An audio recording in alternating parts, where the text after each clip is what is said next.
They can inbreed. Hello everyone, today I'm watching The Billion Ant Mega Colony and the Biggest War on Earth by Kurzgesagt.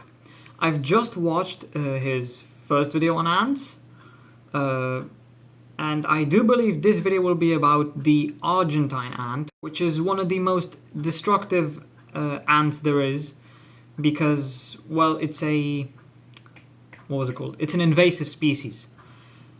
If you didn't know, they basically get introduced to different parts of the world where they're not native, and then they start killing and eradicating the native ant species. And not just ants, also other animals, which is really bad for the ecosystem, but yeah. So let's watch this video. I'm pretty sure it's going to be the Argentine ant. In nearly every corner of the earth, ants wage war against each other. Their weapons are what nature gave them. Some have strong armor, deadly stingers, or sharp mandibles. And then there's this tiny and not very impressive ant, but it rules the biggest empire any ant has strength has ever and numbers. Built. A colony If you didn't know, Argentine ants, normally an ant colony has one queen and that's it. When that queen dies, it's over. With Argentine ants, it's different. They can have an unlimited number of queens in the colony. They're adapted to be like that. And there's also one more important thing which makes Argentine ants basically unkillable, just completely invincible. They can inbreed.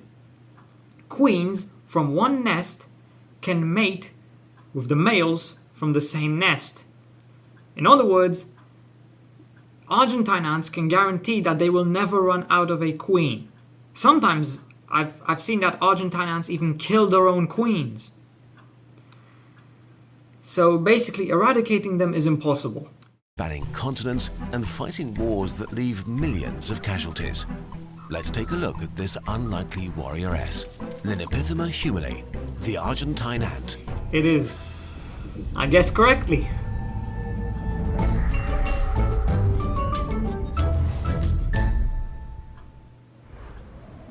This story begins in the floodplains around the Paraná River in South America. It's a crowded ant megalopolis where dozens of ant species fight for dominance, including fire ants, army ants, and the rather unimpressive Argentine ant. It measures only 2 to 3 millimeters in length, and with its small mandibles, it's surprising that it survived among its buff competitors. Their hope. Fire ants, another invasive species which is really bad. Are equally unremarkable. Their colonies range from fairly small to very large and can be found anywhere, under logs, in loose leaf litter, or the former colonies of other ants. Here, Argentine ants prepare their most effective weapon against their competitors' bodies. Numbers. Most ant species have only one queen. Argentine ants basically went for the quantity over quality approach, and for them it's working. To produce ants, while Argentine ants went all in on numbers. For every 120 workers, there's one queen, laying up to 60 eggs a day. So their colonies grow fast and have millions or billions of individuals. Teams of queens and workers frequently branch out and found new colonies. But this strategy has a downside. As colonies grow and produce a lot of offspring, mutations occur and new colonies adapt to new environments. Their DNA slowly changes from generation to generation and differences accumulate. So after a while, the ants that left the colony will become more like distant cousins and start to compete. So they actually start fighting each other, basically. In their native South American range, this is how Argentine ants behave. Within their colonies, they are very cooperative and well organized, but they fight vicious wars against other Argentine ant colonies and other ant species. So it's basically like every other ant species on every side, the Argentine ant became extremely aggressive, fighting for every inch of ground. But it could never dominate its neighbors until humans showed up. We did what humans do and transported things around the world by ship. On one of them, and we introduced the Argentine ants to pretty much every corner of the world. South America to Madeira and New Orleans. The Argentine ants suddenly found themselves in a strange world. Instead of being surrounded by deadly enemies, they found only victims. Nobody could fight them effectively.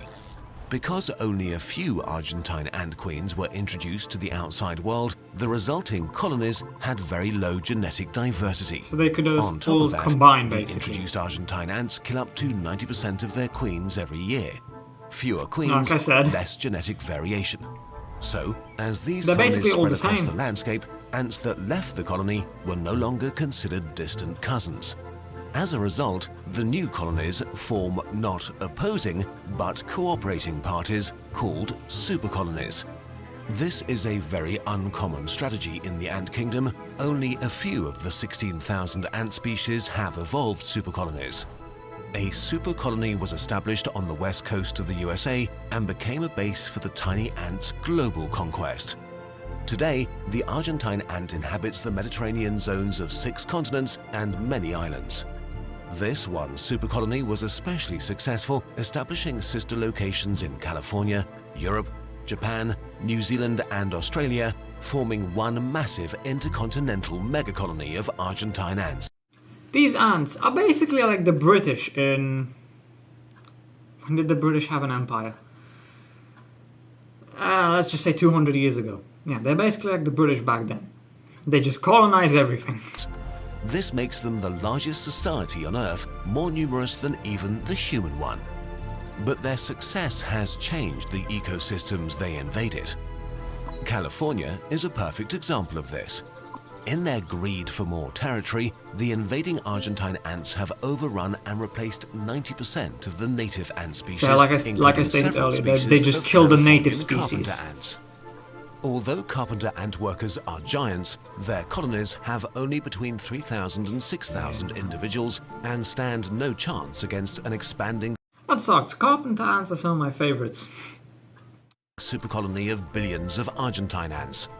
Argentine ant workers attack by wiping toxic chemicals on their victims, which irritates the enemy and marks them as a target for other Argentine ants. When they attack, the Argentine ants wash over their victims, clinging onto their opponents in groups and pulling apart their limbs. It doesn't matter how many of them die, there are always more. Once the colony is They don't care about overrun and casualties because they know they can just exterminated, replace the them Argentine ants easily. feed on their victims' brood and take over their home and territory. The Argentine ants' numbers allow them to hunt it's a down jumping and spider. devour such an excessive mass of different insects that over time, some species disappear from the ants' territory completely. Argentine ants don't care about working with the local flora and fauna, they consume them and move on. And if their next stop happens to be human property, they will rudely make themselves at home there too. They forage in dumpsters, bowls of pet food, and sneak into kitchens to claim leftovers. Not just our homes, our gardens and fields are also impacted. I'm pretty sure that Argentine ants have aphids. Pretty sure they do keep aphids as a food source. By Argentine ants, since they tend to hordes of aphids as their cattle. Yeah. The aphids feed from plants and It's basically like how humans have cows. produce a sweet honeydew which they trade with the ants for protection. Since the ants have no major enemy to fear in their new The reason this is really bad for humans is because aphids basically just destroy plants. Which is... So not only are Argentine ants destroying the local ecosystem by killing off all the native animals, they are also ruining our crops indirectly. homes, the aphids thrive and ultimately kill the plants they live on. So, on top of being a major disruption for the ecosystems they invade, they are also a huge pest for agriculture. But the rule of the Argentine ant is being challenged. Parts of the supercolonies have broken off and become their own empires. Oh. A merciless civil war has broken out. For example, the Lake Hodges supercolony has been fighting against the very large colony for years in San Diego County. A massive war is going on over a dynamic front line stretching over kilometers. An estimated 30 million ants die here each year. I mean, see, a war like that would never end because of how many numbers they can produce incredibly quickly. It's just a never-ending conflict. On other fronts, an old acquaintance from the Paraná River has risen from the fire shadows. ants. Red imported fire ants which were accidentally introduced from their old home to the coast of Alabama. Not only are the red fire ants fierce fighters and more than able to deal with the Argentine ant, they are also able to form super colonies themselves. Now the old wars from their distant home have been taken to a foreign battleground. In the southeastern US, the super colonies clashed fiercely. The Argentine ants found themselves outgunned by the fire ants. The fire ants' major workers are more than twice the size. I'm pretty sure that fire ants cannot have multiple queens, but their ants are bigger than the Argentine ants, they're more fierce, and they also have a shit ton of numbers. Fire ant colonies grow fucking massive. As the Argentine ants and wield venom-injecting stingers. Even though the Argentine ants fought fiercely, the fire ants were too much for them. After countless lost battles, the red imported fire ant exterminated the Argentine ants' super colony. See, that's great. But now the red important fire ant is a problem, because now it's destroying the local ecosystem.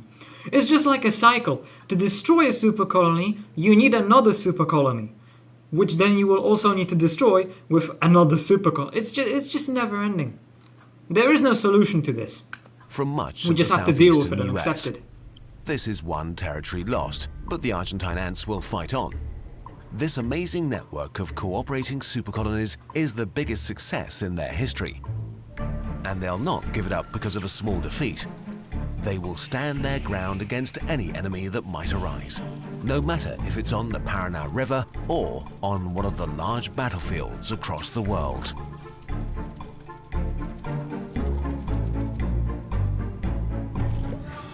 Oh, that's it? These videos were developed with the support of Curiosity. That's the end of the video. Yeah, that was really good. He basically explained pretty much everything that had to be explained. The whole point about how it destroys local agriculture, the local ant species and other animals, and how just it's incredibly bad even for humans. Yeah, pretty much I think I said everything I wanted to as well in this video. So yeah, I'm just gonna end it here, I think. Yeah, like, subscribe, comment, link to the Discord server is in the description below, and I'll see you in the next video.